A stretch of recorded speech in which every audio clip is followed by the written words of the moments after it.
He lived with a dead body for 3 days, and no one noticed.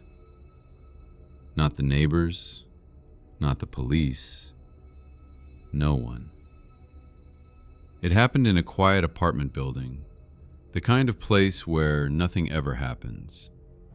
Old walls, thin doors. You could hear almost everything except what was happening inside his apartment. The man who lived there was known for being quiet, too quiet. He didn't talk to anyone. He didn't have visitors. Some people said they had never even seen him smile. He existed, but barely. Days would pass, and no one would notice him, until something changed. At first, it was just a smell, faint, almost unnoticeable. Something strange in the hallway. People ignored it. They thought maybe it was the trash or a plumbing issue. But the smell didn't go away.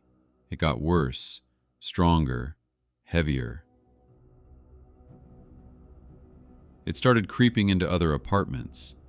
One neighbor noticed it the most. She lived right next door. At night, she said it became unbearable. A thick, metallic scent. Something that didn't feel right. She knocked on his door. No answer.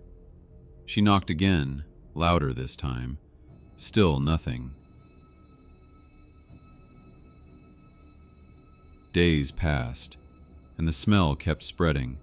By the third day, people couldn't ignore it anymore. Someone finally called the police. But even then, it took hours before anyone arrived. When they did, they stood outside his door for a moment. Even they could smell it.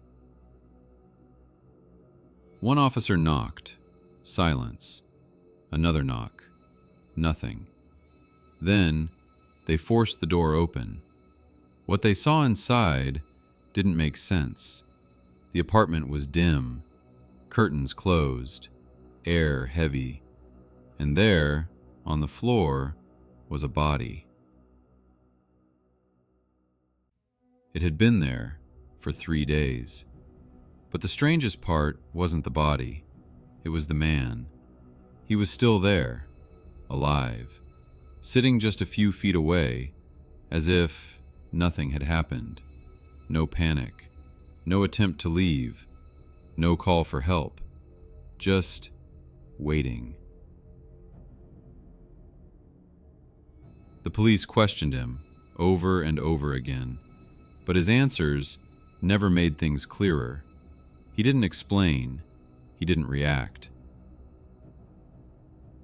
Some said he didn't even fully understand what had happened, and to this day, no one really knows why he stayed, why he didn't leave, or why he chose to live with death as if it was nothing. And maybe that's the most disturbing part of all.